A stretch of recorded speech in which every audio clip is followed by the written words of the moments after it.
All right, guys. I'm still trying to figure out how to use this. Trying to figure out how to do all this shit.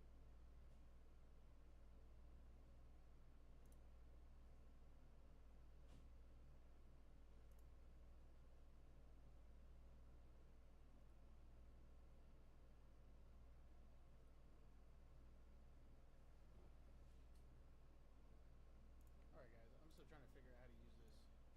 Trying to figure out how to do all this shit.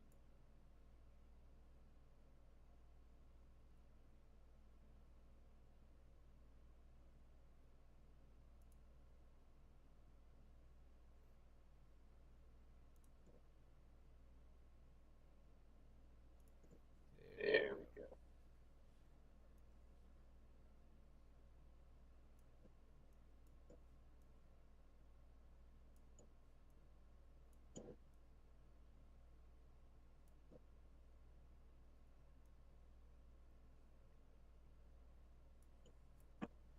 All right, All right, guys. guys. I'm I'm poor, poor, so I so I don't don't have have a a what do you what do you call it? call it? A webcam mic. So I have to do it off of my phone and invite myself to do the live stream. But here we go. I got this shit kind of working. Trying to figure it out as we go until I get a little All bit of right, help. guys. I'm poor, So so I I don't don't have have a a what do you call it?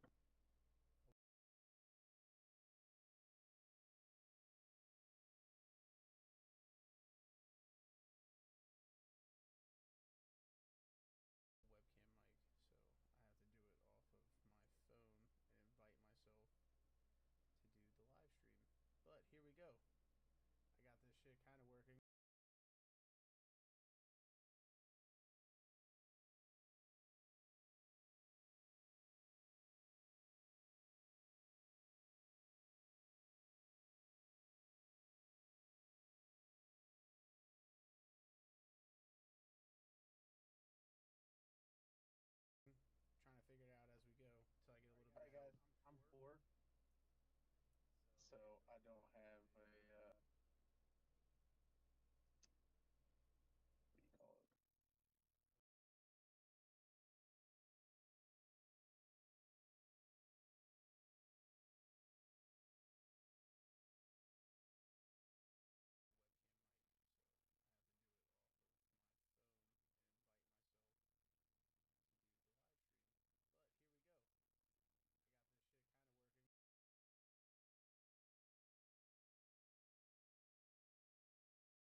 Yo, is that the real Mike B? Yo, what's up, bro? Not much. Um, Trying to figure out how to do this stream stuff, and I am poor, so I had to use my phone, but I can only have one guest at a time. So I'll be talking to you. Everybody can see you, but they can't see me. So Okay, no worries. Well, I am in the car, so nice. I'm gonna do some last minute running. So yeah. So I guess go ahead and give a little introduction of yourself. Let's know about the real Mike B. What's up, y'all? I am the real Mike B, South Central Pennsylvania native, Hanover to be exact. Snack food capital of the U.S., I guess. That's what they say. But independent artist. Been writing music, like lyrics and whatnot, recording music since I was like 16. And then really started getting serious with it like the last like 4 or 5 years. On the live, just so you're aware. Not much. Trying to figure out how to do this stream stuff, and I am poor, so I use my phone, but I can only have one guest at a time. So I'll be talking to you. Everybody can see you, but can't see me. So. Okay, no worries. Here, Sorry it took so long. you're good. No, I was definitely like stuck. Last minute run. Hey Mike, quick question: How did you find the stream? How did I find the stream? Yeah. You sent it to me. You sent me the link. What's up, Oh, y'all? shit, I am the real Mike B. I thought you sent it to the actual thing. I'm trying to figure out how to Hanover to be exact. actually share this shit. Snack food capital of the U.S., I guess. That's what they say. But independent artist, writing music, like lyrics and whatnot, recording music. Yeah, this is gonna be rough. Yeah, how It's long like the are you first gonna be time up I've done on this. here, bro? Really? You said how long am I gonna be on here? Yeah, I shouldn't be, but not even an hour. Close to it, probably like 40 minutes, and then I'll be home, and we can really start getting serious. Oh, bro, you're straight. Take your time, cause I have somebody else who wants to hop in. So Okay. yeah, take your time. All right. Let me know when you're ready, cause I can only do one guest at a time since I haven't paid for this shit. So Okay. I'm just gonna end Okay. up giving everybody a chance to hop on once they get on. Yeah, no worries, man. I will let you know when I get home. All right, bet. All right, man. Y'all be safe. All right, later, bro. Peace. Okay, no worries. Here, Sorry it took so long. you're good. No, I was.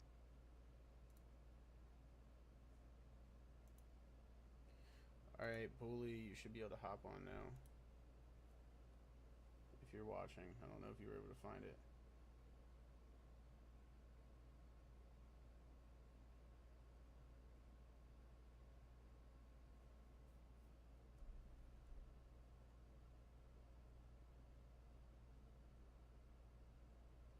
Yeah, guys, so this is going to be a little slow to get up and going.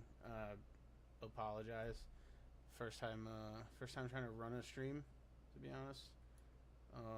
And like I said, I don't have a webcam yet. I thought that I was able to have more than just one person in here, so my idea was to run it through my phone and then be able to do a face-to-face with them, but because I have to have because I only have a spot for one guest, then it doesn't really work out too well. So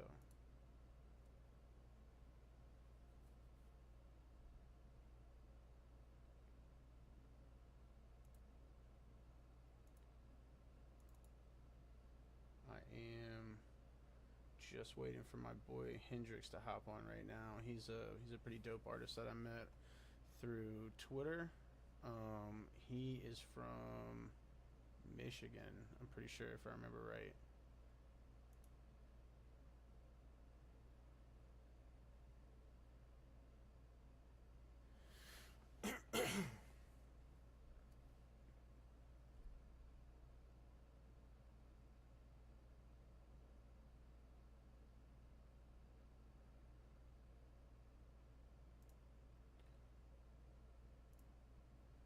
Bloodleaf, type in chat. Are you a mod now or what's up?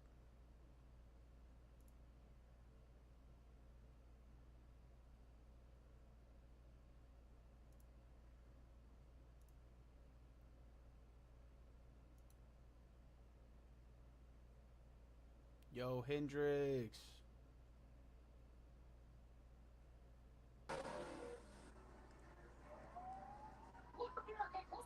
Yo, can you hear me, bro? Yeah, you kind of low, but I can hear you.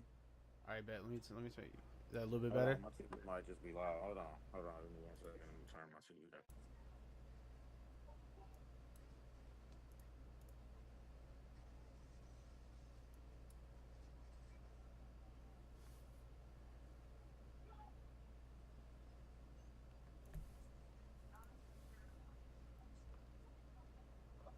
Yo, I can't see you. I can hear you though. You can hear me? Yeah, I can hear you. You kind of low, but like, you know what I mean. But I can hear you. Damn, I don't know why the fuck it's so low. It's showing that my fucking mix shit is hold on, give me 1 second. Is that better? Yeah. What's good? Hell yeah. Ain't shit, man, just chilling. Trying to get this live worked up, but my broke ass don't have a fucking webcam, so I can have you guys on, but until I get a webcam, it's just gonna be all. Oh, but when you go live though, you're gonna be able to. Oh, so you have a computer, not your phone. Give me 1 second, because you're low as shit too. So let me figure this out real quick. I might be low because I have my phone. Is it better now? Yeah, it's a little bit better. Oh yeah, I had my phone sitting up. The mic was probably covered up. You on the computer? Yeah, I'm streaming off the computer. I tried to do the shit off my phone, but the problem is, so like, because I don't have a webcam, I tried to share it to my phone and shit, but I can only have one guest at a time. So when I shared it to my phone, technically I was a guest. Oh, if have.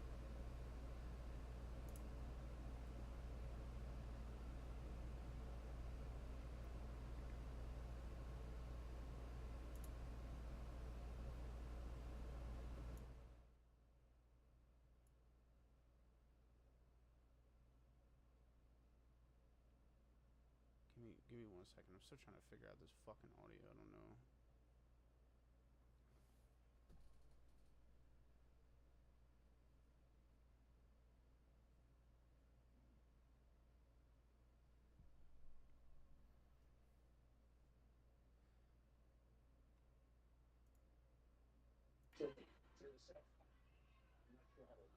Say something real quick. Oh, I can't hear you at all. Nah, B. You said you can't hear me at all? No, I can't hear you at all. I mean, I can hear you, but it's like super low. All right. What about now? Oh yeah, that's bad. That's all cold. All right. So I was fucking playing my fucking mixer back into my shit instead of it was giving me straight fucking playback. That's why I couldn't hear you. Goddamn it. Oh yeah. That shit got super loud for a second. Hell yeah. But yeah, man, go ahead. Introduce yourself. You know, like I said, this is just this is a learning experience for me for tomorrow when I actually want to do the stream. So I'm trying to kind of trying to figure everything out right now. I'll probably end up going to fucking Best Buy or some shit tomorrow and getting a fucking webcam. But go ahead, introduce yourself. Yeah. Oh yeah, so you know, man, I'm Billy Hendrix. I'm from Michigan, Inkster, Michigan. I do a little bit of music, a little rapping. Sometimes I think I'm pretty dope, you know. That's really it. I don't really got too much else. That's what I do, man. Shit, don't let him lie to you. He dope. No, I do HVAC. I mix my own music. I write for other people. Sometimes. I'm one of them real ghostwriters too. Like I write some shit and never tell nobody I wrote it. Hell yeah. That's what's up though. I mean, like at least you're not like the other ghostwriters that gotta have their name on that shit, you know, like you're just putting it out there actually to help somebody instead of trying to take away from them. Even though I will give it to you, you are writing it. Yeah. But you're still but supporting them. music is collaborative, right? So I feel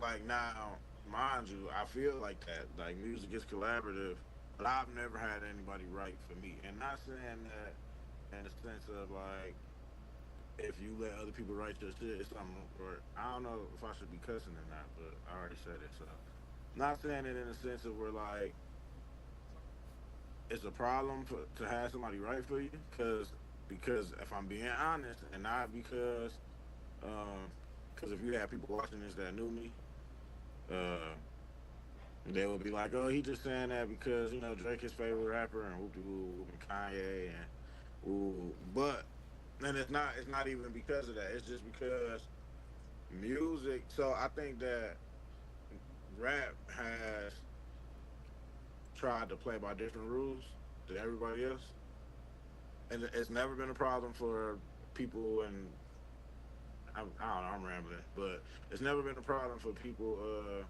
for rock stars to write together, or R&B groups to write together, for pop stars to write together.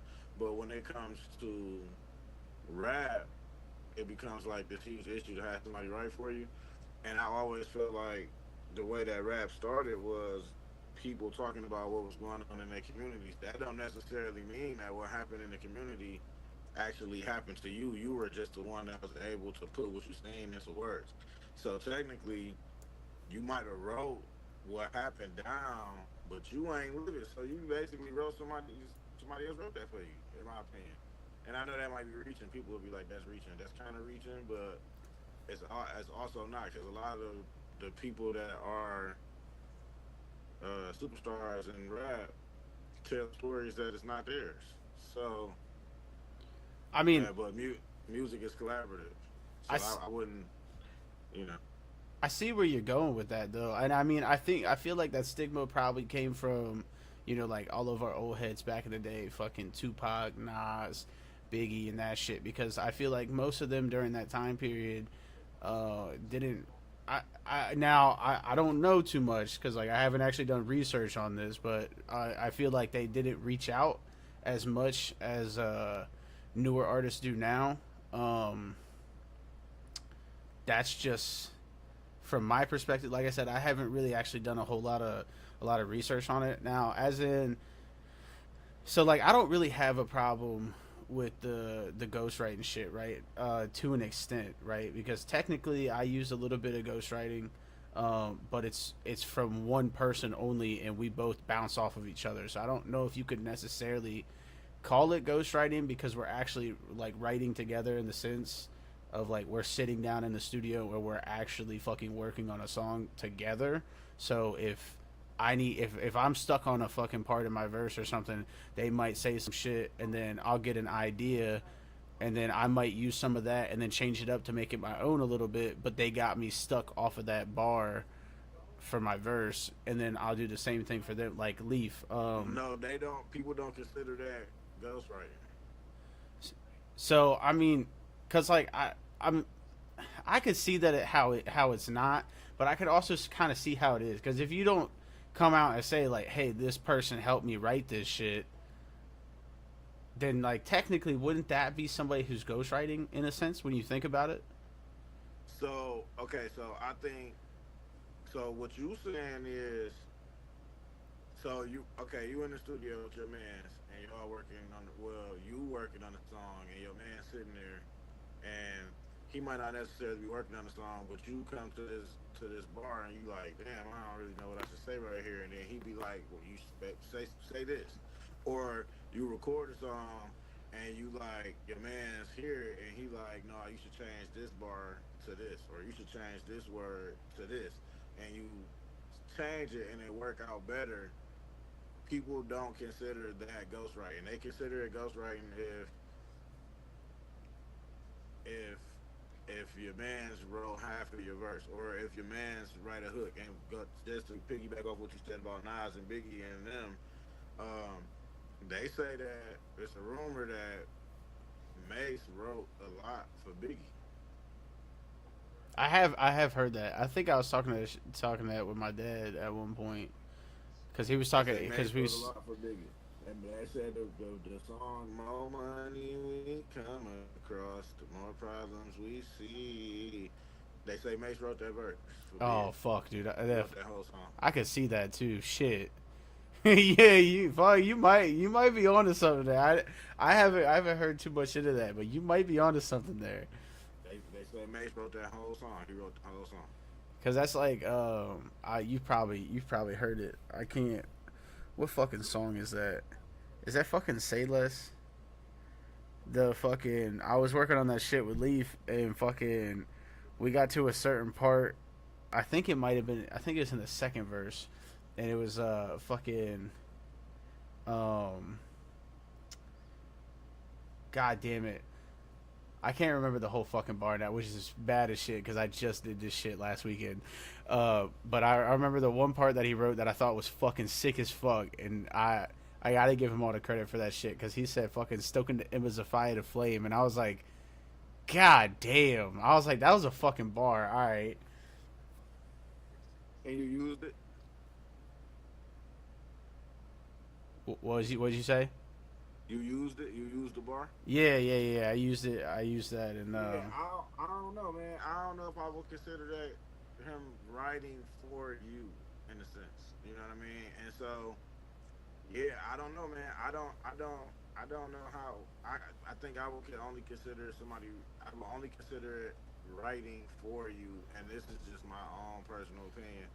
If somebody wrote everything you said and you didn't write none of it, but you rapped it, I would consider that somebody writing for you. Now, if fucking Drake and Kanye are in the studio together, and Drake write half the verse and Kanye write half the verse, but Drake rap the verse or Kanye rap the verse, I do not consider that Drake writing for Kanye or Kanye writing for Drake. I only consider it like 30 hours. Kanye didn't write nothing on 30 hours. So Drake wrote that song. true. You know Yeah, what I I mean? can see where you're going. Yeah, I know what you mean. And So people, I think it's a collaboration, and because I'm also a firm believer in if we all in this, everybody don't have to be on the song. So if I'm in the studio with like I used to record with people back in the day when I first started.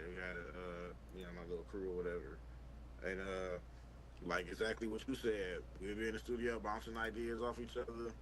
Everybody might not be on the song, but something that somebody said might show up in the lyrics. I don't consider that writing. I don't consider that to be, oh, I wrote the song for you now. I do believe that everybody should get credited. So if like how you'll see Drake songs and it'll say written by Aubrey Graham, 40, Oliver, Boy Wonder, like I agree with that. Even though they might not all be on the song, I'm sure that if they record that song together, they all had input on it. So if somebody gave you that input, like man, you should change the hook. You should change this bar and hook to this, or you should sing the hook like this, or you should say this like this. I even consider that as part of a collaboration because it helps you create the best product. Like, and that's my problem with underground artists that say, "Oh, I ain't never had nobody write for me." Yeah, you also not where Drake at, or Kanye, or Eminem, or Jay Z, or you know what I mean? Like, we could tell nobody never wrote for you because if obviously the more people that now I won't say the more people, but obviously the better you work together with other people, the further you can go. Everything is you go further together. So you could feel like your song is the best song ever, but if don't nobody else feel like that, then yeah, I what you mean, mean? I You guess know? that's the difference between where we're at, right? Is because we don't have a fuck ton of money riding on us, right? Right. We basically all we have is the work that we're putting into the shit that we want to get out of it. So, I mean, I guess that's not. How do I want to explain that?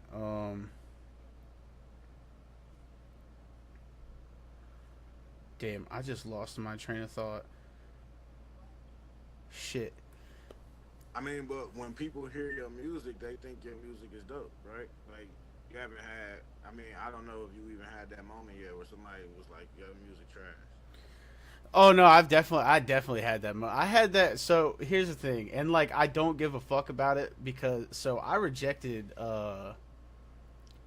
like I straight up rejected social media for the longest time, right? Which is kind of hurting me as an artist now because I'm trying to learn this shit. But like TikTok, bro, I put out fucking Better Than Me, and I got called a lyrical miracle spiritual rapper because I said everyone trying to be better than me, but it's just music, so make it collectively. Yeah, we're all individual collectively. You're collectively individual, so you think I'm looking minuscule. Who are you to ridicule? And I guess how some people could take that the fucking wrong way and just think that I'm rhyming just for the fucking sake of rhyming. But if you break it down and actually listen to what I'm saying, you prove my point for me. You're the dude. You're a fucking individual by yourself. You think that you are the collective instead of being part of the collective. Is basically what I was saying in the opening verse. Is pretty much what I was saying. So I'm like, that dude proved my point for me. I mean, I've had a lot of fucking TikTok haters. I've had a couple people that like, you know, to my face were kind of like, I mean, like it's alright, and I'm like, I mean, fuck you. What are you doing, bro? You just listen to this shit. I'm like, I had to teach myself how to do all of this shit that I'm doing in order to put that piece of music in front of you for you to criticize it. So for the most part, I mean, I've had like a little bit of hate, but honestly, I've had a lot better interactions with people. Essentially, like I've had a lot of people that have given me a lot of good feedback. Mike B, when he gets back, you'll see him. He was the person that kind of made a lot of a difference for me just within like a couple days, for real. I did that show. It was the first show that I did. I came in like super fucking prepared, right? Like all I had was my verses on my or all I had was my hooks on my track on my USB, and then I did all my verses with no backing track behind it, just the beat. So Mike B came up to me after I finished my set, and he was like, "Yo, you killed that shit. You know, good job." And that fucking meant a lot to me. And there's another dude, Matt Gardner.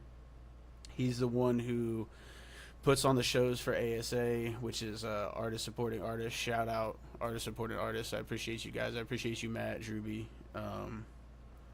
Mike came up with the name, so I definitely appreciate you guys. But they definitely made a big difference. As soon as I got that feedback from Mike, Mike B hit me up after that and then just started helping me out, right? Like he's the one who put me on the Straight Savvy's podcast that you hopped into.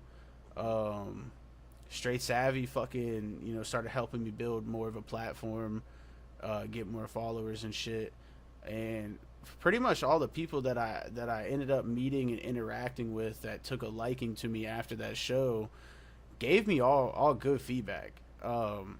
So that shit felt really good, to be honest, because it's been like a while since I've actually had like people outside of the people that I work with or like the people that I know that are like, yo, this shit's dope. So to actually meet people that I have no idea who the fuck they are, I didn't do research on anybody before I got there. I just wanted to go in, see what everybody was about at their show, and then go from there. So to see all that and then to get the feedback that I got, yeah, it feels good. It feels good as shit. Like, I mean, I've had, you know, some fucking haters and shit. Nothing crazy. I mean, for the most part, like we've talked about before when we were on Twitter and shit, you know, I've had people who were like, yo, you're a fucking white dude, get out of rap, you can't rap, like dumb fucking shit that doesn't even fucking make sense. Like, just completely ignoring what the fuck I'm doing because of some fucking bullshit. I've had that dumbass shit, but Yeah, you go get that. I mean, that come with the territory. You know what I mean? Like just in, it's it's unfortunate, but shit, you know, you I say that if you in the shit, you belong in it. That's how I look at it, right? Like if you in there, you dedicating your time to it, dedicating your resources to it, you getting better, you actually care about, you know what I mean? You belong in it. I don't like to gatekeep uh, creative expression. I think that's stupid. So Yeah, no, I mean that's always my argument, right? Is like music is the universal language. So who are any of us to tell anybody that they can't do something that they feel like they should be doing? yeah, Um, it's because you don't. I'll always I'll die on this hill. You don't even get to choose music. Music chooses you. I didn't want to rap. I never wanted to rap. And people, uh, I'm kind of like in this isolation phase right now, I guess, in my life. So I haven't really, uh,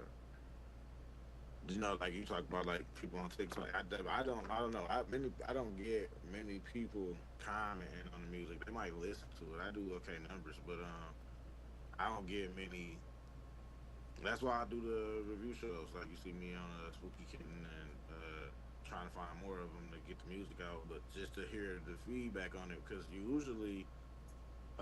I usually had the opposite problem when people are commenting on the music. They're always talking about how good it is. So I haven't. I've now don't get me wrong. I've had the this shit trash before. I've heard people say that. Usually, it's people that I know after they mad at me. Hey, your music trash.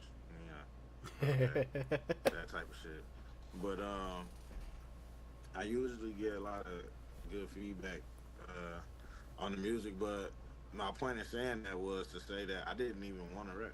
I didn't want to be a rapper. I never music was never an option for me. I didn't want to do music. My friends did. They was like to um, get drunk, start freestyling type of situation, and from that, people start asking you to take it a little more serious, and you're like, no, I don't. At first, me and my mans, we used to be like, oh, we only freestyling. We coming in to your studio session, we getting drunk, we freestyling, and we leave, and whatever you don't like, you don't have to keep. That's how we used to be. But we had a big homie, so to speak. He wasn't.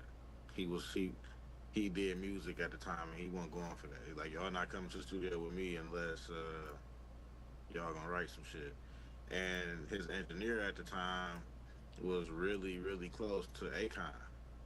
So his we was at the engineer's house drunk freestyling, and he was the engineer whose name was Dream. He was like, man, you guys got some talent, man. Y'all should maybe think about taking this serious.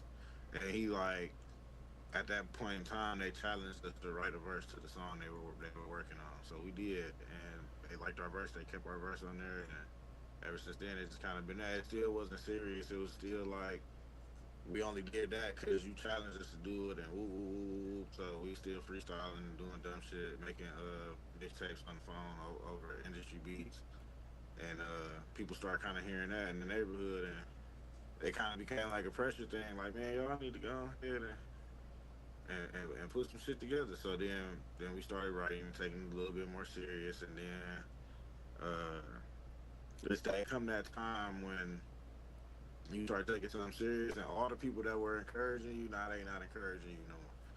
They like, no, you can't come to our studio, or you can come to the studio, but it's gonna be this time, and then when that time comes, you call and we pulling up, nobody answering doors, phones, and then bless shit, excuse me. no, you good. Bless you.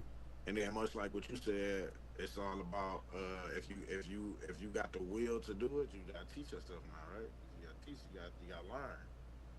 So I download Cool Edit Pro 2.0, um, and then we kind of just went from there with and then that's how the music journey was born. But it was never that what I'm saying is my point in telling the story is that you don't even choose to do the music; it chooses you. So for a motherfucker to be like, you don't belong here when literally this shit chose me. I ain't just you like, cause I heard your story, some of your story a couple times from you, where you like, man, I went through some shit and I just started rapping. Like, Yeah, facts. I just started teaching myself how to do this shit. I already had the background from the drums, and or I already had the from playing the instrument. So I taught myself how to record drums, and from there I taught myself how to record vocals, and now look where we at. And obviously somebody somewhere feels like you belong because you getting amazing fucking feedback on your music. So fuck whoever said that. Yeah, facts. Cause like honestly, I mean, I like the first time that I ever actually got introduced to music, right? Like in a sense, as of like playing something. Um, my boy Leaf, I was probably shit, bro. I don't know. I was probably like fucking 4 or 5. So he had to have been like 8 or 9 or some shit. He got his first drum set. How old are you now? I'm sorry. So I'm about to be 25 in September. Okay, so you 20 years in. Okay, So I mean, I didn't really take it seriously then, right? Like he had the drum set, I would go downstairs and I would fucking like giant beat on it a little bit, whatever the fuck. And then by the time I turned 12, I don't know what it was. I was determined to play a fucking drum set, right? Like I don't know why. I don't know what the fuck compelled me to want to fucking beat on these fucking drums, but it was like I was like 12 and it was Christmas Day, right? So I had got all this fucking Christmas money and shit, and I had been saving up a little bit of money from fucking, going out cutting grass and shit. And my dad's scrolling through like fucking Craigslist or some shit, right? Like Craigslist was still a big thing at the time. So he's scrolling through Craigslist. He's like, "Hey, I just found this drum set. It's like a 4-piece or some shit. He wants $300 for it." I was like, "Where is it at?" He was like, "It's down in Warrenton or whatever. It's like 30 minutes away." And he was like, "You want to go get it?" And I was like, "Yo, hit him up. We're going to get that motherfucker right now. Like right now." We left the Christmas party to go pick this fucking drum set up. I get the drum set. I get that shit back home. I mean, dude, it is the shittiest fucking drum set you can think of, bro. The shittiest drum set. I fucking beat the fuck out of the set. I had the hi-hats all fucking tore up and bent and shit. I had the fucking cymbal all bent and shit. And then I jumped into the fucking like fucking middle school band or whatever, because I was like, I want to actually learn how to play this shit, right? Like I don't want to just be that kid that doesn't take the fucking time to learn how to do this shit. So I jumped in there, started learning this shit. I was like, this shit's kind of lame. Like, it's not what I thought it was going to be. I fucking came back in like 7th grade or some shit and took some other class, and then I was like, man, fuck this, bro. I should be fucking playing some drums right now. Why the fuck am I learning how to make like some Mexican hot chocolate or some shit, right? So I left that class, went back to the band. I get there, and when I came back, they had like 2 weeks before their fucking winter concert or some shit, and I couldn't figure out how to play these parts. Like, I was dog shit at reading music when I first started, so I couldn't figure out how to play these parts. And my band teacher then, Miss Dyke, thank you so much. I appreciate you for this. This is fucking crazy. She had a fucking Pearl Export Series drum set that was donated to the band that nobody had ever touched. She was like, it's been here for like 5 or 6 years. You're the first person to have touched it since then. I did like a fucking drum solo or some shit for the winter concert instead of learning how to fucking read music. And then at the end of the year, I was like, I have a question. If I give you the drum set that I have at home, can I trade you for this one? And she was like, because you were the first person who has even touched that set and shown an interest in it, I'll do that for you. So I got a fucking vintage Pearl Export Series Sunburst kit that is like fucking crazy, dude. It's got 5 toms, fucking snare, bass. I added a bunch of fucking cymbals and shit to it. Like, it was crazy. So from that point on, like, I just kept playing. That's all I did. That's all I ever wanted to do was just play music. And I had wrote like a couple raps and shit back then. I was like super fucking heavy into Biggie. I think at the time, and I don't want to say this as like a fucking stand, right? Like I used to listen to Eminem, but it wasn't any of the new shit that he was dropping, because I think at the time he had dropped like Recovery and shit like that, and I'm still listening to the fucking Slim Shady LP. Like I didn't want to fucking listen to anything else. And I'm from Michigan, and so the Eminem hype is like really crazy. It's crazy because to see how people outside of the state revere him, and then to be from the state and hear how they talk about him is like two totally different things. But yeah, if I don't think anything outside of Slim Shady LP, Marshall Mathers LP, and the Eminem show is worth listening to. That's just me being honest. I mean, so I mean, album wise, now you start talking about his mixtapes, he got some shit, but yeah, I mean, so like my thing is, I liked Kamikaze. I don't think I liked the whole album, but I mean, just the track itself, Kamikaze. Like when I started to hear what he was talking about compared to like for what was going on in the rap climate at the time, I loved it because I thought he was like one of the only people. Him and Hobson, I feel like were the only two people that were really talking about that shit. Like Hobson had that one fucking track where he was making fun of fucking like mumble rappers and shit. Like that shit was funny as fuck. But I don't think I've ever heard a Hobson song. Really, I mean, I can understand that though, because like Hobson made fucking rap music geared toward like a certain fucking genre of people, so I can understand that. He chose a very fucking targeted market to like market his music to, so that I'm a real picky guy when it comes to my rap music. I'm not gonna lie. I don't like rap music that I can't relate to. So, and what I mean by that, just for a quick elaboration, I don't listen to Kendrick Lamar, and not because he can't rap. See, that's what I mean. Like even a really good rapper won't get played for me. Eminem is a really good rapper. If we talk about what rap means and what rap is the idea of him rhyming words and syllables and putting words together and that type of shit is cool. But the shit that you say,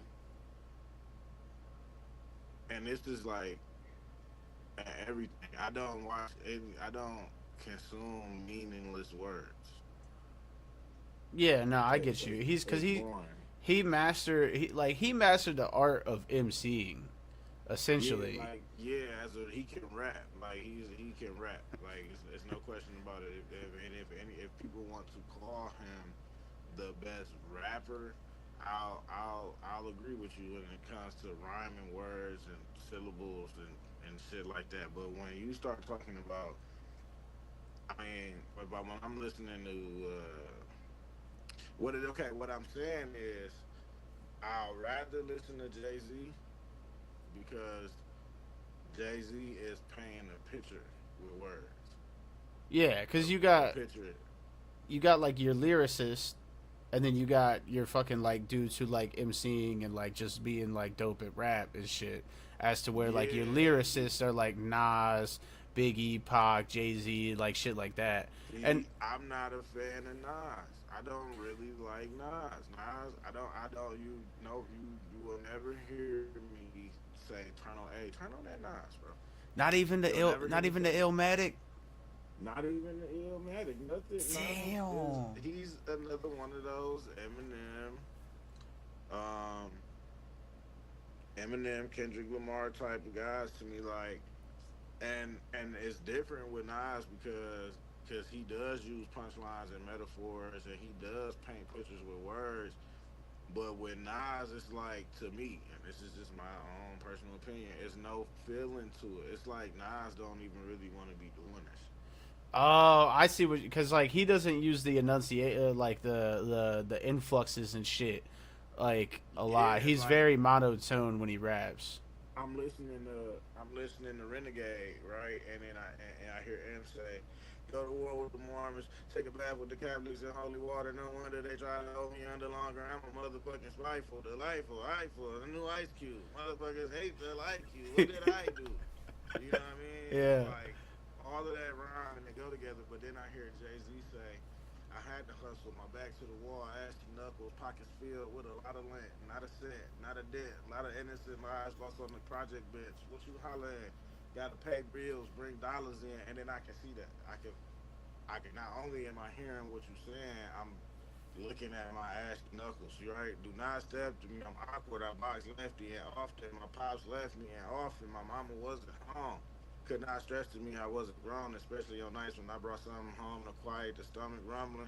My demeanor, 30 years, my senior. It's like it's a whole movie in front of me. You know what I mean? Or um, when you get Drake saying,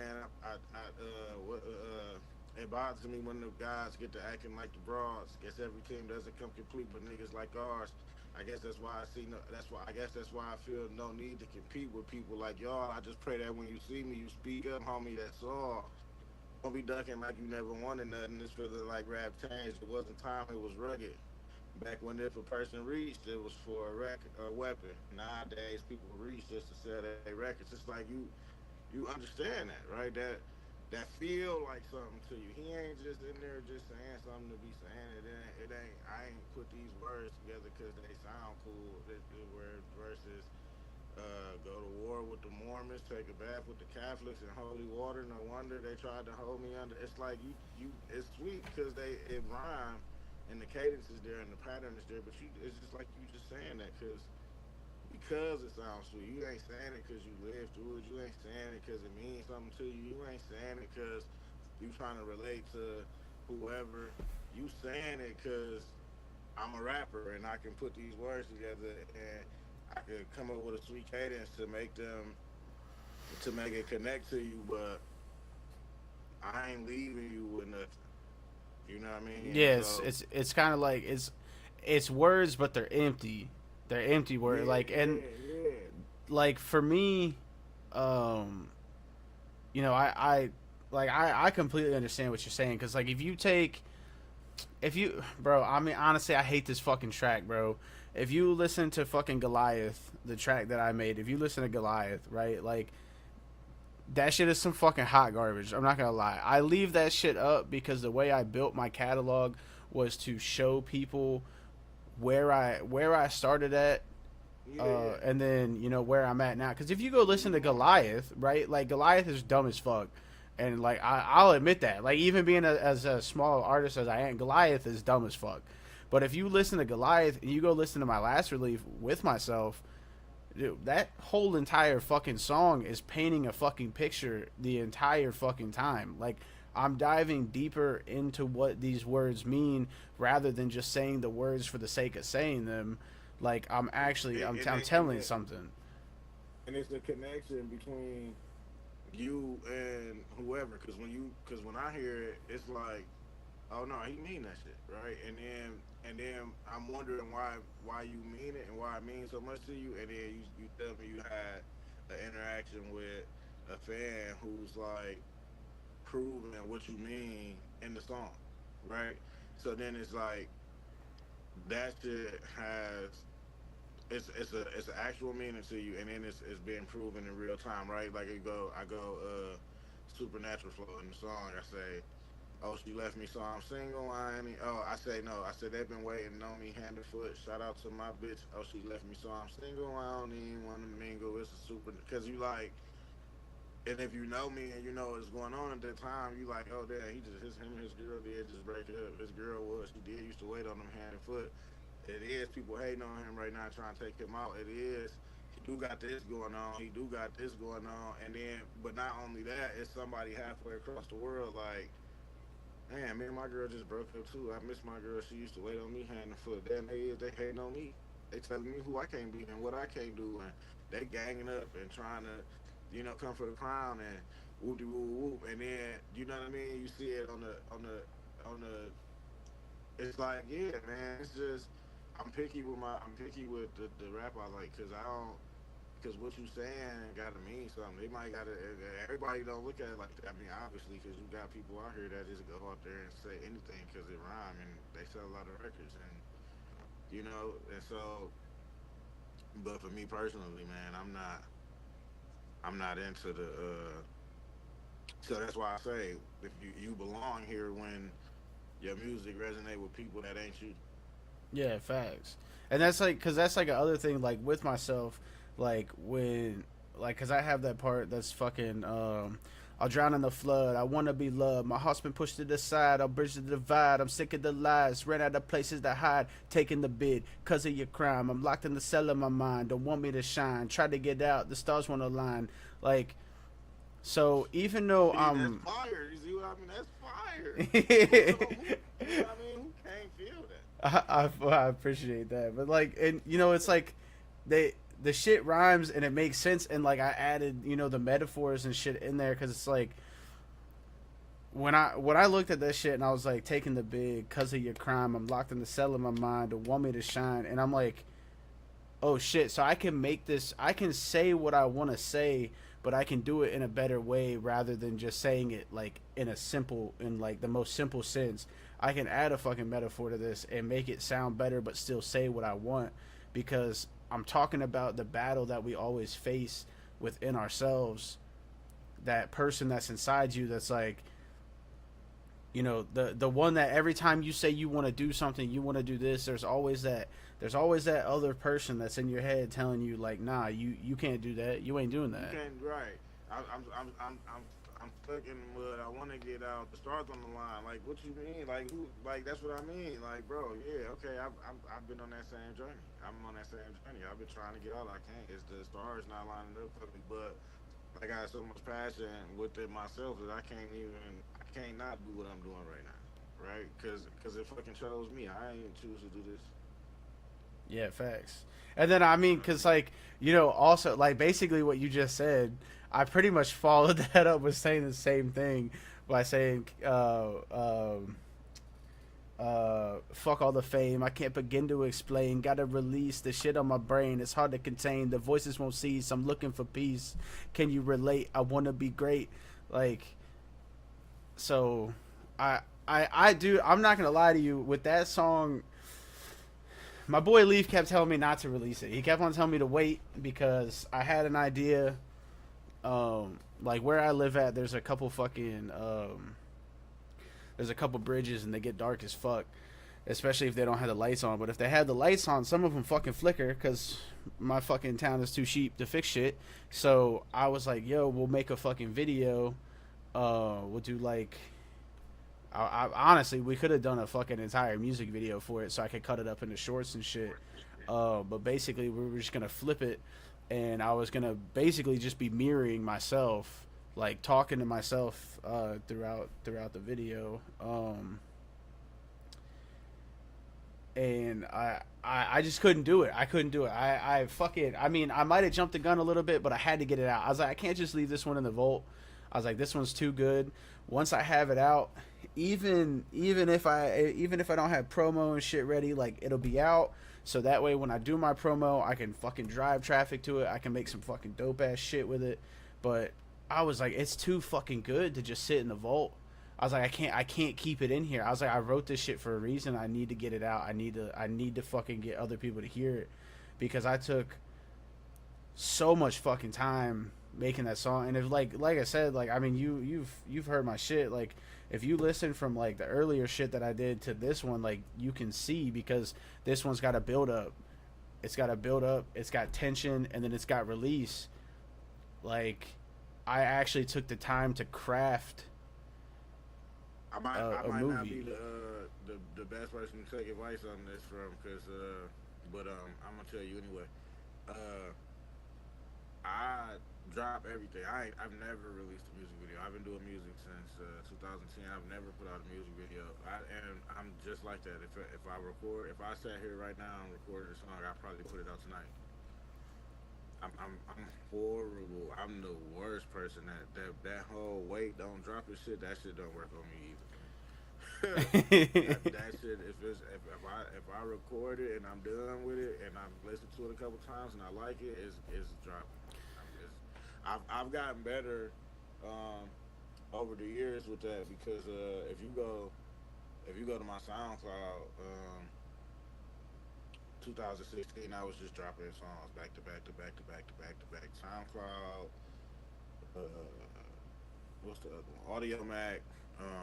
I was just dropping songs back to back to back to back to back because I kept saying like people kept leaving me off the little list in my area, and I was like upset, and it was the excuse kept being you don't release enough music, you don't release enough music. So this was 2015. I said I'm never gonna be left off another list. But the thing that really did it was I had, and this might have actually really been the last time somebody said something that I did was trash. I did a feature for somebody, and the person, one of his people, said, "Oh, he trying too hard. Like he trying to be good at rap. He trying too hard." And I got offended. I won't lie, I got offended. And so I said, I told my mans at the time, I told him, I said, two things. I'm never getting left off another list, and nobody ever gonna say they heard a bad verse to me. And so like 2016 was the year, like for the next 5 years, I just kind of went on like a rampage, and it was just like, man, 2016. I think I put out 4 projects. I put out 4 projects that year, and I probably released like 12, 13 songs. I was just dropping songs. Like, it was just like, no stopping me. I didn't care how they sounded, if they weren't mixed properly. Like, if you could hear what I was saying, that shit was dropping. And so, that's always I got the Kobe mentality. Like, hey, if you shoot 100 shots, you gonna hit 40 of them. Shit. So, it was very, very much quantity over quality, but I felt like they was all quality too. So it was just like shit. But I've slowed down in that approach only because I'm a storyteller. So I like to do bodies of work because I feel like I can set a tone like for the project, and I can throughout the songs on the project, even if I don't, because I usually don't. I haven't. That's why I said I wanted to do a concept album because I haven't. I do this thing where I'll have like the opposite of writer's block where like I can't not create. So I'll be planning on doing all these different projects that all have different names, and then I'll go into the studio and I'll start recording, and as I'm recording the 12 different projects turn into 3, and then the 3 ideas turn into 1, and then my point is saying is I like to create a tone, and so the songs will all have the same tone, even if they weren't meant for the same project, and then I'll just build a kind of a story. Like, if you listen to my last project was called, because I did, and I dropped a project in October last year, and then I dropped, in a span of 1 month, maybe 40 days, I released like 28 songs. It was all project form though. So I did one project, I think it had 16 on it, and then I did another project that had 7, and then I did another project that had 4. So that kind of brings me to a question that I wanted to ask you, because I know we talked about this before, and I was telling you how I did the song a week for 2 months. And then Don't Miss ended up kind of going a little bit on Spotify, and it got a little bit of traction. Because I think I'm almost at 2K streams on that right now. I ended up getting like 1,200 in a month, and then after that it just kept going without me having to really do anything for it. So have you thought about, when you go to release, dropping, like, so if you're doing a body of work, right? Because I know you said you like doing a body of work. Have you thought about taking advantage of the song a week approach and dropping them kind of as singles, but once you end up releasing all of the music for that album, it will combine that shit into an album? I'm pretty sure if you use Distro, I think Distro has an option for that. but I know that It's like called like the waterfall release, right? yeah, waterfall release, exactly. So where you have an actual project, but you just keep dropping one after another, so that way you can still take advantage of what a song a week will do for like streams and actually pushing you into algorithms and shit. But then once everything's already dropped, it all comes together and combines as a full body of work. No, man, I haven't. Cause at the end of the day, I still got this shit got to come out mindset. So, say I've been in the studio, cause I can record a lot of songs in a short amount of time. So, say I recorded fucking 13 songs, or I recorded 28 songs and I'm gonna put out 13 of them. I won't. I'll pick the fastest release date, so I don't give myself time to even do the song a week thing. So And also, to be honest with you, like I don't really like how you just said you got 2,000. I mean, I ain't never got 2,000 listeners on Spotify. I mean don't that's know how you doing it. that. I mean honestly, bro, like that's a good way to try. Like I would push yourself in that direction to at least try it. Like I know because like you like to drop that shit quick, it's gonna be hard. But if I were you, I would definitely try and push yourself to and give you that time, right? Because you can sit down at the computer for however long it takes, right? But you can do the waterfall release to where you can pick each date where all these songs are gonna drop. So that way you're not sitting there waiting, like you don't have to go every week and upload, because like that's what I was having to do essentially, because I don't really do full bodies of work. I usually do singles.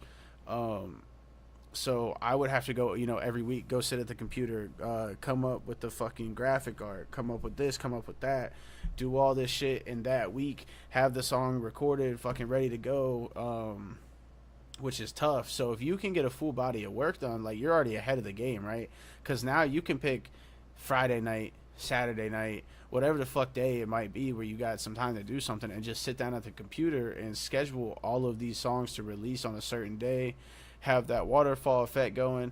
Now all you got to do is sit there, right? So like you can go and work on new music, and this shit's just gonna upload for you. So by the time you're done with that next project, all those songs should be posted, and then you can just go back and do the same thing. So now you have a song a week going into all the algorithms on all of these sites, right? Because I think even if you do it, even like dropping on YouTube and shit, I'm pretty sure that there's still like an algorithm for fucking music that drops like that without like music videos and shit to it.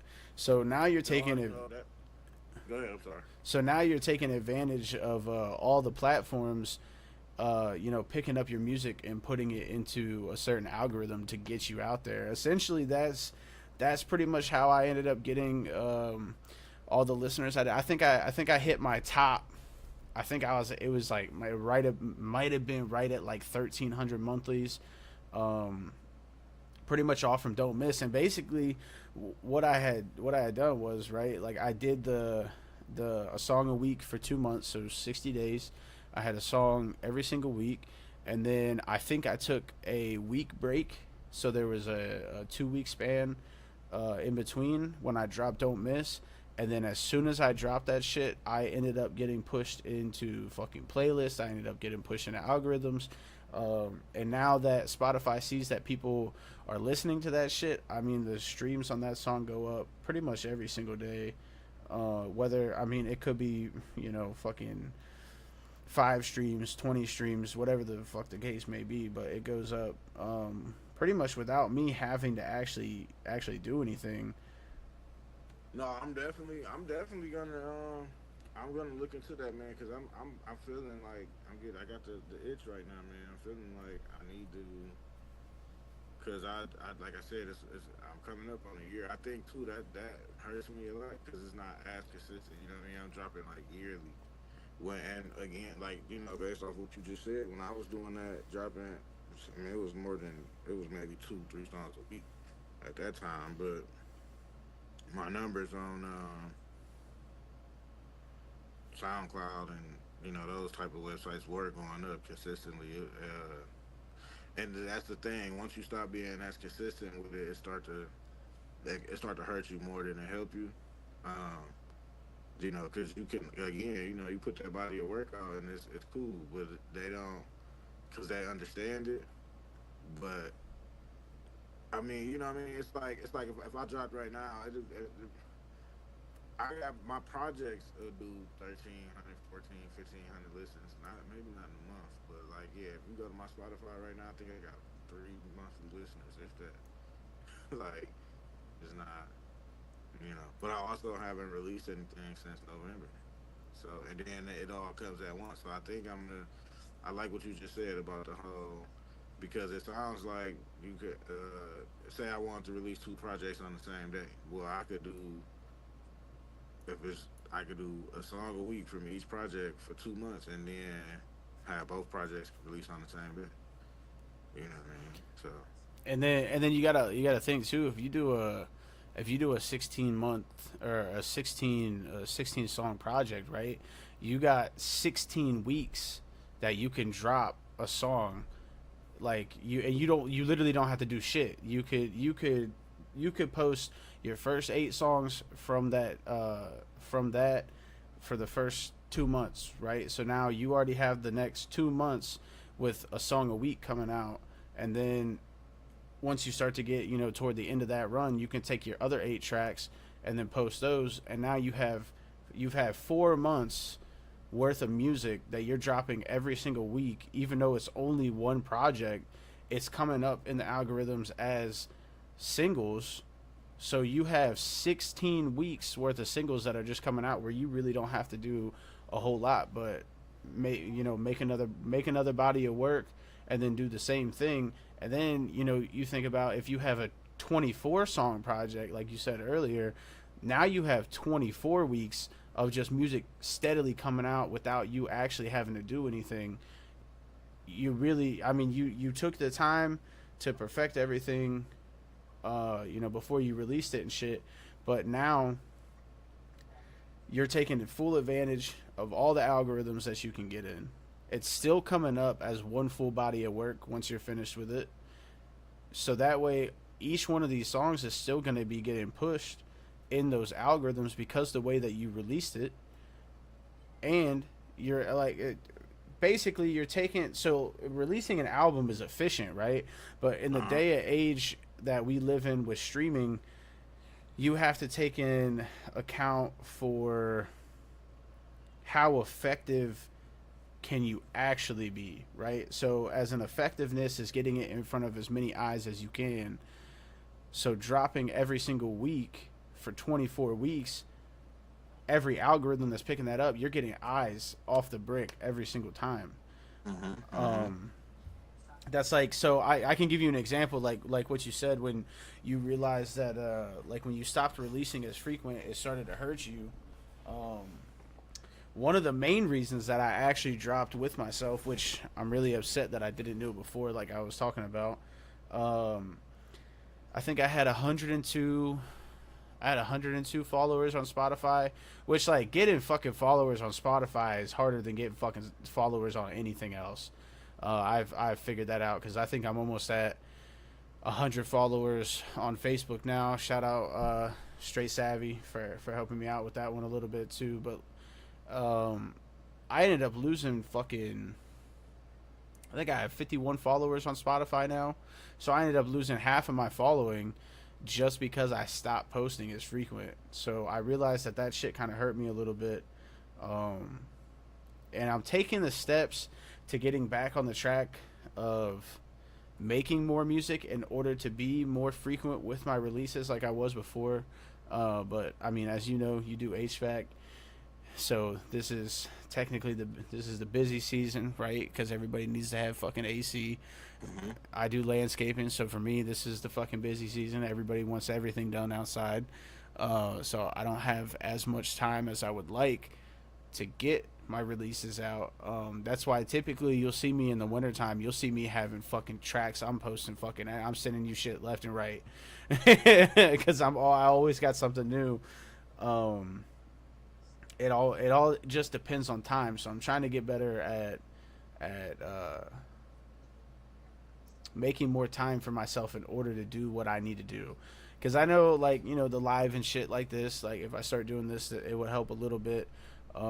It might not even help my music at all, just because it's not necessarily related to my, it's music related, but it's not related to personally my music. I know there was I was watching oh dude, what is that guy's name? Damn, he makes like a lot of house beats and shit. I can't remember. I can't remember what the fuck his name is right now. I know he was talking to another artist who was like, you know, you did this shit in like a way where everybody actually kind of stayed and enjoyed it, and it was able to help your music. He was like, you know, most people can't do that, so it could help. It could not help. Either way, you know, it's still something that I wanted to do. I mean, that whole conversation. I think it all helps because it's you, right? Yeah, facts. I mean, it's what I like. I like helping people. I mean, that's like, you know, the whole conversation that we just had about the way to release music, even if you're releasing a full body of work. That's something that I want to help in, like, more artists. Excuse me. That's something that I want to help more artists understand. Because there are ways, like, especially if you're not very content savvy, right? Like, if you don't want to make a lot of content and shit, like, I hate making fucking TikToks. I'm not gonna lie. I hate that shit. I am not good at it. I'll be the first one to tell you that shit. I am fucking straight up not good at content. I'm not a content creator. I'm a fucking music creator. That's what I am. So I realize in this day and age I have to learn how to make content whether I like it or not. But the easiest and most effective way, I mean, I don't want to say most effective way because there's tons of different shit in this day and age, but I feel like the easiest way for artists to get more eyes on them is to release frequently. I mean, if you go back and look at Russ, I mean, Russ is a prime example. Russ is an independent. He's pulling in, like, he has like fucking 53 million monthlies right now. That's crazy. As an independent artist, he's got 53 million monthlies, and he did that fucking, you know, make a song a week strategy. And he also talks about, you know, he kept doing new shit. He was doing like R&B one week, then he was doing like the rap stuff, then he was doing this, then he was doing that.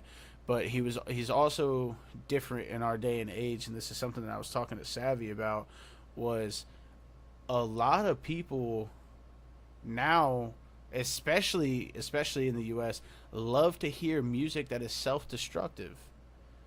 As to where Russ flipped that shit on his head and he makes a lot of fucking positive music. So to see him do that on his own is crazy, right? Because he's already going against the grain by making music that isn't self-destructive, and he's fucking independent and didn't have a backing. Like, if you actually listen to the story that Russ tells, you know, when he was making beats and shit, and he like dropped out of fucking college and shit to make beats, he was making beats, and then he started fucking rapping, and then he figured out the R&B shit after that. Like, if you actually listen to his story in the way that he tells it, it's crazy. Like, and I mean, granted, I fucking hate the fact that I have to see this shit, right? Because at the time that all of this was happening, a lot of these artists blew up during COVID, right? Because TikTok started to become a bigger thing. Well, at the time, the situation that I was in, like, I was with my ex taking care of her 3 kids and shit. Like, I wasn't doing anything music-wise, right? So I fucking missed out on that entire fucking shit where people were just blowing up from fucking making music at home. I mean, I got to look at it as a learning experience. I fucking hope that I can, you know, learn this shit well enough to be able to at least make a living off of my music, right? Like, I don't need to be fucking famous. I don't want to be famous. Attention like that fucking makes me feel weird. I don't fucking like attention, bro. So like, I don't want to be famous, but I do want to have the freedom to do what I want, and I feel like that us as independent artists is what we are looking for, is the freedom to do the things that we want to do and not have to go to work every single fucking day and work for somebody else. We want to do our thing, make our music, Man. Okay. be with our That's it. yeah. I mean, you know, for you, because I don't have any, but like for people like you, be home with their kids, you know, be able to do all that shit. Because for me right now, honestly, like I can't even think about having a family. I can't do it. I fucking work too fucking much. I don't have fucking time for anything but myself. And as selfish as that sounds, I will do everything that I need to do for myself before I have to do something for somebody else. Because if I have my shit together, if I have my free time, if I have everything that I need, that means that I can take care of the people that I need to take care of because I have that free time. So, yeah, man. That listen, I encourage everybody to wait until they feel like they ready. It's extremely, extremely. If you're not ready, I mean, and to be honest, you will never be ready. You know. But if you know in your heart, like that's not where I'm at right now, don't do it. It's a detriment to the children. There's no point in having kids that you don't have the time to treat right. So, yeah, definitely. Shit, I don't see my kids enough. You know what I mean? So, yeah. And that's like, so that was another thing that I wanted to ask you too is, so you say you've been doing this for, like, you've been making music for 10 years or over 10 years? Yeah, shit, I started rapping in '09. I started probably taking it serious like 12. So it's about 12 years now. So if you don't mind me asking, like, so what are your analytics look like for as in stream wise? Like, have you broken a certain threshold that you want to break, or do you feel like you're getting closer to breaking that threshold? Like, what is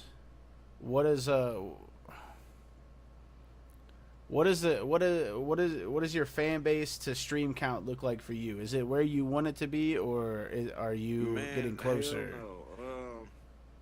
Let's see. In terms of streams, I'm about to look because I just told you my streams on Spotify are shit. I don't do streams on Spotify. On Apple Music, I'm sitting at 10.8K right now total. And I didn't start uploading on Apple Music until 2015, so it's about a little over 1,000 a year, maybe. On Spotify, streams, they don't even show me the. They don't show me the. They don't show me. Yeah, it don't show me total streams, so I couldn't tell you with Spotify, but so no, like I try to make music for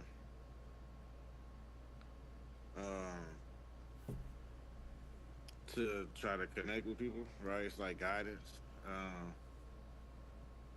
So no, it's still a lot of stuff I want to accomplish musically. And that's just, I want shit. I couldn't even tell you. I don't really have I make music because I like to make music. I never really got in it to be like, I'm gonna do all the streams and I'm gonna be the biggest ever, and you know what I mean? I consider myself, I call myself the best rapper alive a lot, and I really consider myself that. So I don't feel like I get on the song with anybody, and then I feel like I can get on the song with anybody. So I mean, I guess that's that kind of seems like one of those things where it's like now you got to kind of take a step back and look at it, right? Because you say that you never actually wanted to rap, but here you are, you got some fucking dope ass shit. Like, I've listened to your shit. I like it. There's some of the stuff that I don't like, and it's not because the words are bad. It's because I want to say like the effects that you put on your vocals sometimes throw me a little bit off. That's just me. It's not bad. Not a bad thing. You know what? I heard that a lot. People actually. I have a lot of people that hate when I use any type of effect on my voice. I mean, I wouldn't say that I hate it. I know that I love auto tune. I don't. It's something about auto tune. I don't know. I fucking love it. yeah, I mean that like we all got our own taste. That's why I say, you know, like it's not a bad thing. I know like there's some of them that I'm like, fuck man, like I love what you're saying. I love what you're saying. I'm like, for me, autotune, I've never really been a big fan of it, but you know, everybody makes their music how they want, and you know, I can't hate on that because you know I barely fucking throw effects on my shit.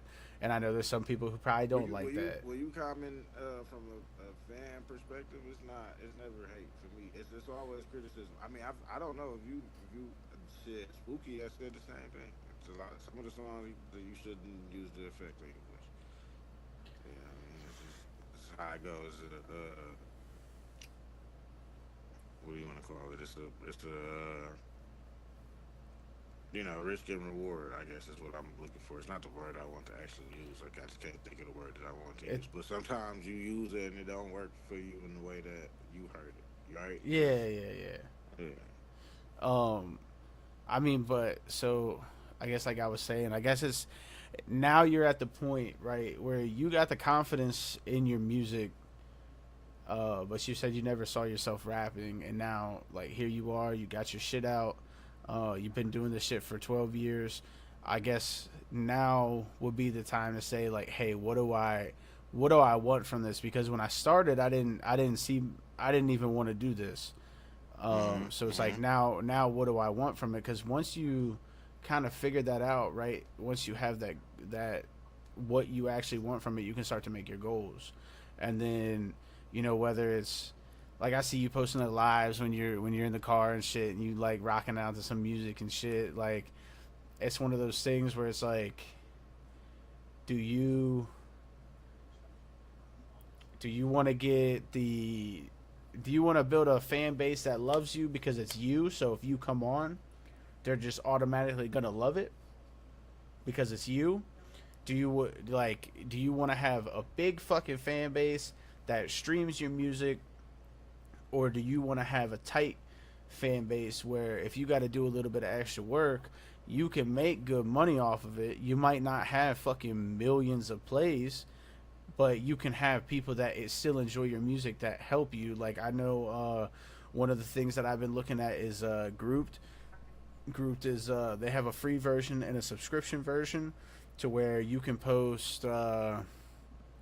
let's say if you posted on your free side, you did like a couple little behind the scenes of you working on a track or something, and then if you had like your paid version, you could do some explicit songs that haven't been released, some unreleased stuff that only the people who pay the prescription or the subscription can listen to. Because you know that's a really good way to make money too. Because you know I think you've already seen I've experimented with the Bandcamp posting songs for sale. No, I have not been successful. Nobody buys music anymore. I'm a firm believer of that. Nobody buys music anymore unless it's a mixtape or something, and they think that you know they got $5 to spare in their pocket and they're okay with giving you $5 for your CD. I think I'm in that lane that you first talked about. I think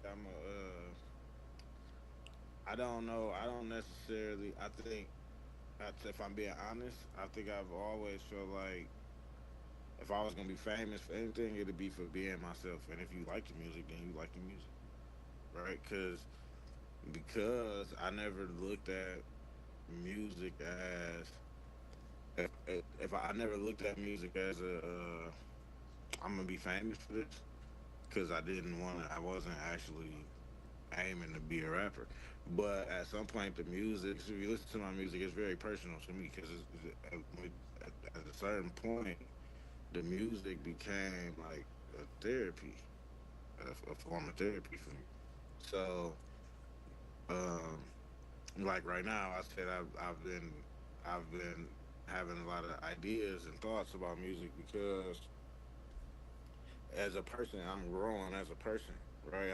I'm growing from old mindsets, old ideals, old situations, and now I want to talk about it. So I rather if I come on and people are like, "Oh, look, it's Hendrix, Stereo Booby. I'm about to let me check in and see what he's talking about." And I could be fucking cooking and have 100 viewers or 10. You know what I mean? It's like that. And if you like the music, then cool. And if 'cause that's kind of how I look at it now. Like I rather gain you as like a friend or something where you like, oh, okay, well we might have linked up on the music, but that ain't really the reason why I fuck with him.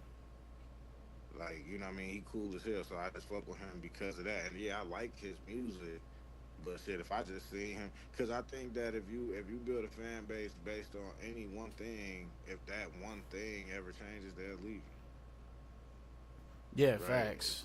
So it's like, no, I fuck with him and he do music, so you know what I mean? Like what you just said, I think that was the realest shit. Like I like some of your music and some of your music, I like what you saying, but I don't like the way it sounds. So like, cool, I'm cool with that. I'm cool with that. It's almost like at least you have an opinion instead of a person being like, yeah, you make good music, and it's cool, whatever, like that. You know what I mean? That's kind of like, yeah, okay, whatever. Don't even listen to it. You can still fuck with me, but you ain't. But because art is about an opinion, right? You want people to have an opinion on your art. If you got a bunch of people that don't have an opinion on what you do, then you might not. That might not be what you should be doing. Because good art is gonna garner an opinion from somebody. Somebody's got to have an opinion about it. If you walk into an art gallery right now and you look at a painting and be like, man, that shit ugly, but at least you had an opinion. That's why if somebody told me that shit trash, I never would be offended because it forced you to have an opinion. Yeah, it's all subjective too, Yeah, and like right, the other thing is too, like on some real shit, not even just music shit. Like I will reciprocate the same energy that I want reciprocated back, right?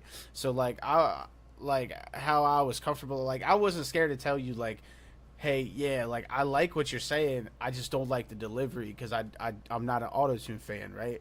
Like right. I would rather have somebody like that around me than have like a bunch of yes men that are just like, yeah, dude, you're doing the right thing, like that's right. Nah, like if I'm doing something wrong, and I'm not saying like the autotune shit's wrong. I'm just saying it like in general. If I'm doing something Right. wrong, Yeah. yeah, I want people around me to be like, "Hey, dumb fuck, what the fuck are you doing? Like, stop doing that shit. Don't do that. That's not right."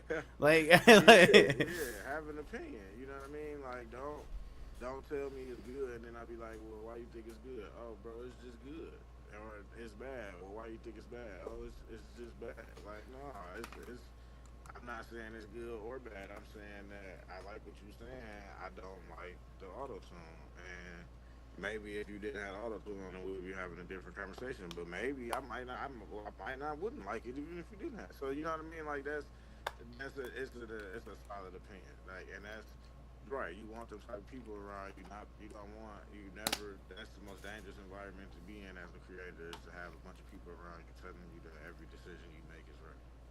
exactly. And like the other thing is too, I thought it was funny how you brought up, like if I meet somebody that like, I fuck with them, and then it's like, oh, they do music. Well, it's like, that's not the only reason I fuck with them, because like when I first messaged you, it was after that review that I did, that I put fucking THC Remedy up on fucking Spooky Kitten, and I'm like, bro, I'm sitting here fucking playing the game with the fucking boys and shit.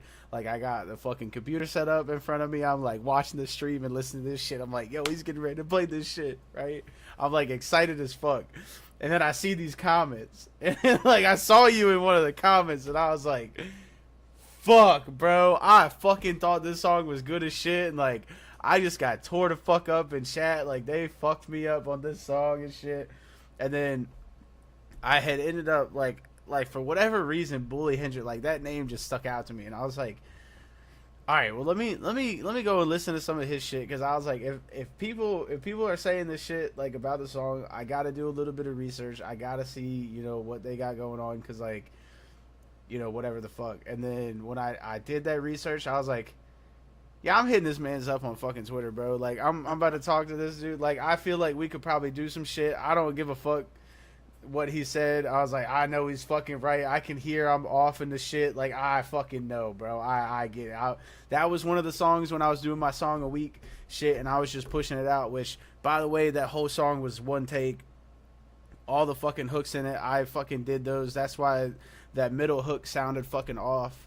Yeah, I think it was just like like that was it. It was like no, you again, it's that idea of like you saying all the right shit. It's just that it's not coming across the way you want it to because at some point it just the beat and the lyrics kind of separated. So it was just like, but you saying all the right shit though. You know what I mean? It's not a bad song at all. It's just that those nuances, right? You sometimes you will be so fucking into the song that it's like you can't even hear yourself. Yeah.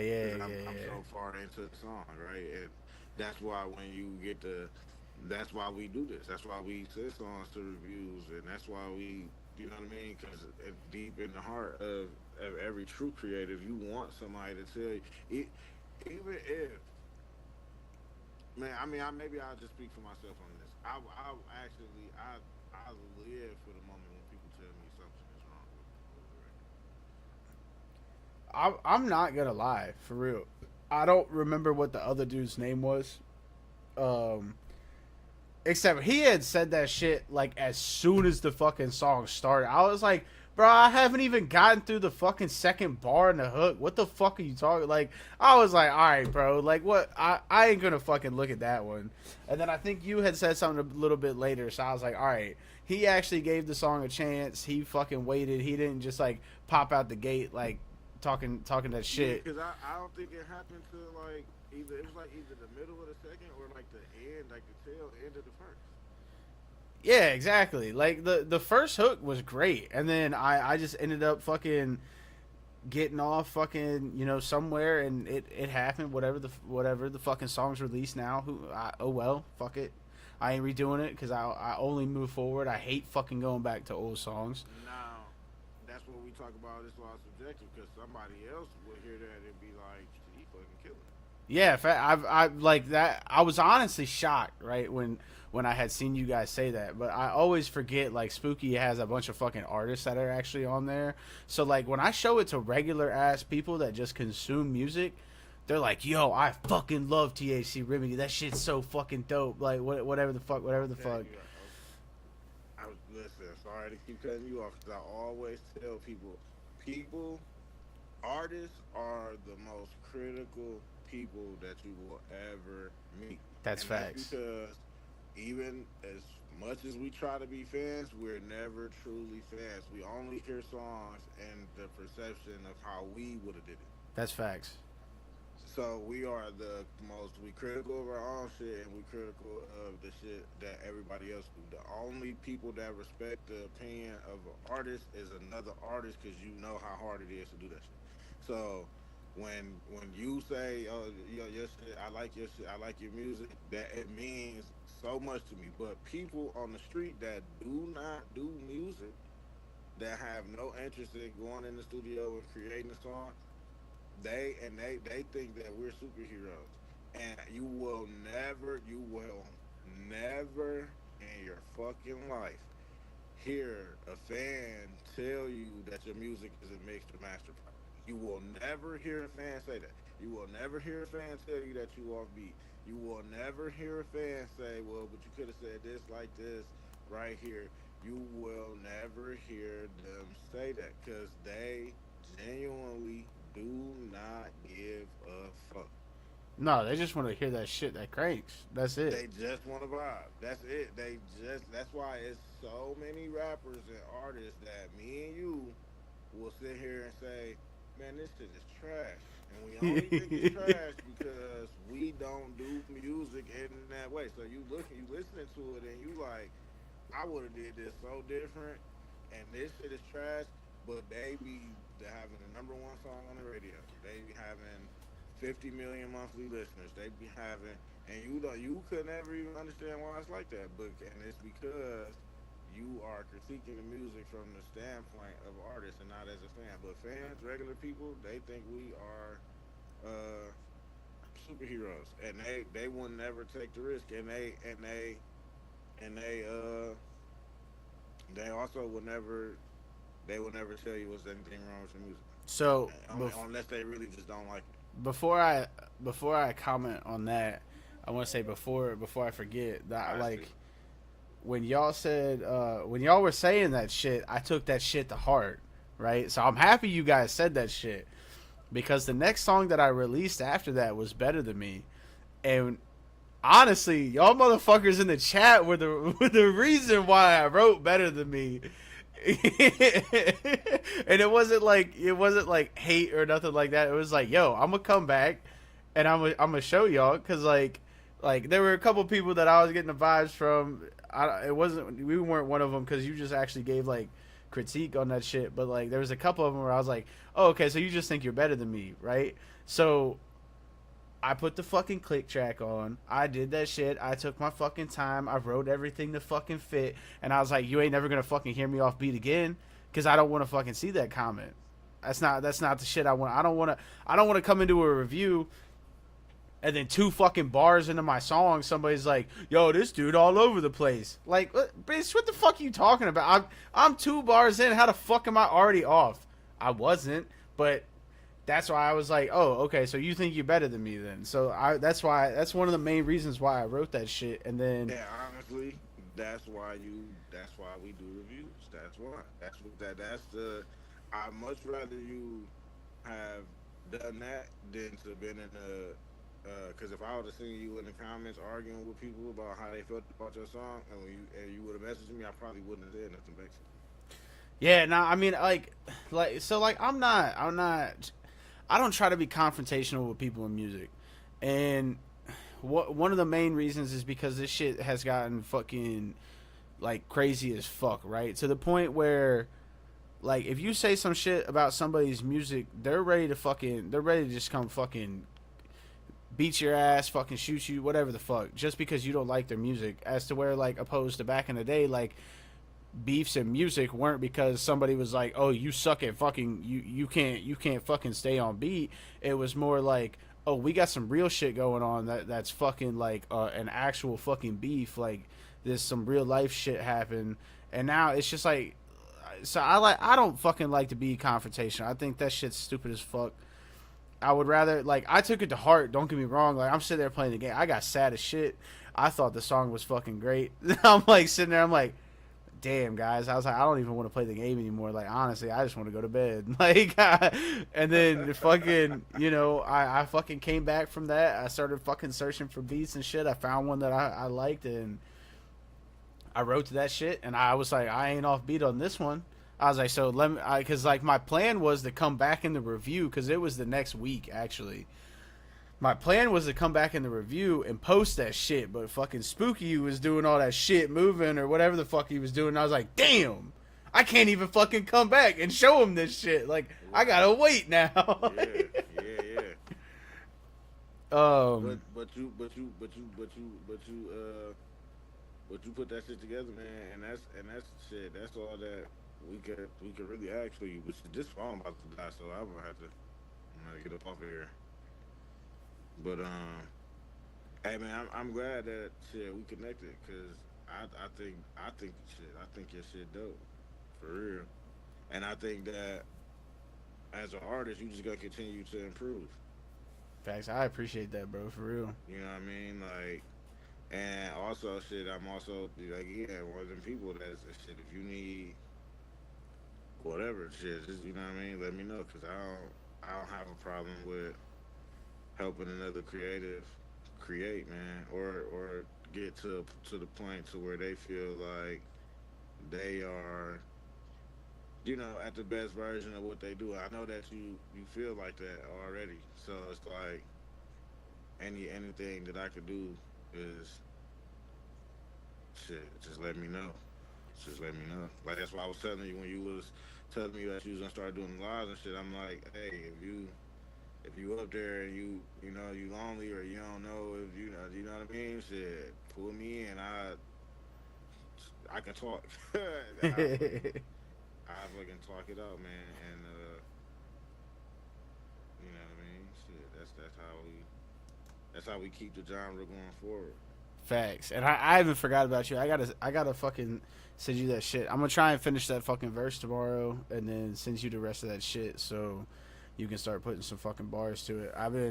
It's been fucking crazy, like I told you before, getting ready for the show and shit. I took like 2 months to fucking practice and get ready for the show. Like, I didn't really do shit. I think I made some beats and shit. I think I sent you a couple of them. You did, yeah. The ones you did send me was fire too.